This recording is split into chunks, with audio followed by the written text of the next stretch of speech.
دونوں کو تعمیر کا حکم دیا اور تعمیر ہوئی خانہ کعبہ کی۔ جب عمارت مکمل ہوئی تو جب کبھی کوئی گھر بنتا ہے تو کچھ اینٹ پتھر ٹکڑے بچ جاتے ہیں۔ گھر کی عمارت کے بعد جو سامان بچتا ہے آپ اس کو لے جا کر کے کہیں پھینک دیتے ہوں گے، ٹھنڈا کر دیتے۔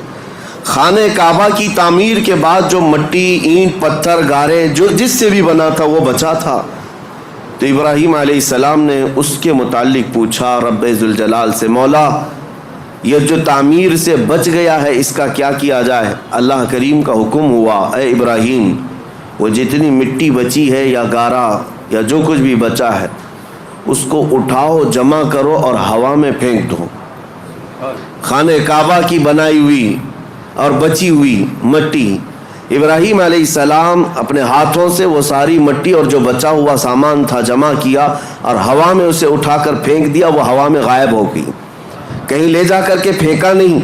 اور تفسیر میں فرمایا گیا جب ابراہیم علیہ السلام نے وہ ساری مٹی اٹھا کر کے پھینکی تو اس مٹی کے ذرے ذرے کو اللہ تعالیٰ نے پوری دنیا میں پھیلایا۔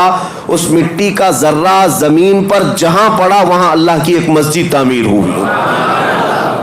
قیامت تک جہاں وہ ذرہ پڑا ہوگا یا تو مسجد تعمیر ہوگی یا ہو چکی ہوگی۔ میں اسی لیے کہا کہ اس روایت کو پڑھنے کے بعد یہ فخر ہوتا ہے کہ جس جگہ ہم سجدے کے لیے مسجد میں حاضر آئے ہیں یہاں کا ذرہ بھی خانہ کعبہ کی مٹی سے ضرور ملا ہوگا۔ عزیزان گرامی وقار، مسجدوں کو تعمیر کرنے کے بعد اس کی صفائی ستھرائی کے لیے جس قدر ہم خیال رکھتے ہیں یہ ضروری ہے، لیکن کل رات ہم نے ذکر کی مجلس میں ایک بات آپ کے سامنے رکھی تھی۔ سب سے بڑی ذمہ داری ایک مسلمان کی یہ ہے کہ مسجد بنانے کے بعد جیسے اس کو تعمیر کرنے میں دلچسپی دکھاتے ہیں، جیسے کہ کسی شاعر نے کہا تھا کہ حضور پاک صلی اللہ تعالیٰ علیہ وسلم کی اس امت کا اب حال یہ ہے کہ مسجد تو بنا لی شب بھر میں ایمان کی حرارت والوں نے، من اپنا پرانا پاپی تھا بچپن سے نمازی بن نہ سکے۔ لیکن یہ تانا ہمارے لیے مناسب نہیں ہے جس شاعر نے ہمیں تانا دیا ہے، من اپنا پرانا پاپی تھا بچپن سے نمازی بن نہ سکے۔ آپ اس کو بدل کر کے دکھائیں کہ مسجدیں تعمیر ہوئی ہیں، قیامت کے دن یہ پوری مسجد اٹھائی جائے گی اور یہ اللہ کریم کی بارگاہ میں گواہی بھی دے گی۔ یہ بھی حدیث پاک میں ہے، کچھ مسجدیں اللہ کی بارگاہ میں شکایت کریں گی، مقدمہ کریں گی، اے رب ذوالجلال اس محلے والوں نے مجھے بھوکا اور پیاسا رکھا۔ اس سے پوچھا جائے گا تو بھوکی اور پیاسی کیسے ہوتی؟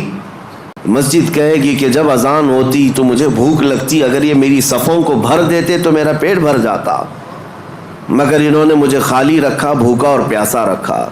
مسجد اگر کسی کے خلاف مقدمہ کرے قیامت کے دن تو میرے عزیزوں پورا محلہ اس میں شامل ہو جائے گا۔ اس لیے آپ نے مسئلہ سنا ہے کبھی؟ ہر رمضان المبارکہ میں کوئی نہ کوئی ایک مسجد میں اعتکاف ضرور کرے، کیونکہ یہ مسجد کا حق ہے۔ اگر ایک بھی اعتکاف میں نہیں بیٹھا تو پورے محلے والے گنہگار ہیں، سب کے اوپر گناہ ہوگا، اور اگر ایک بیٹھ گیا تو سب کے اوپر سے ذمہ داری ختم ہو جائے گی۔ کیوں؟ مسجد کا حق ہے، اس مسجد کو رمضان کے آخری عشرے میں خالی نہیں رکھا جائے۔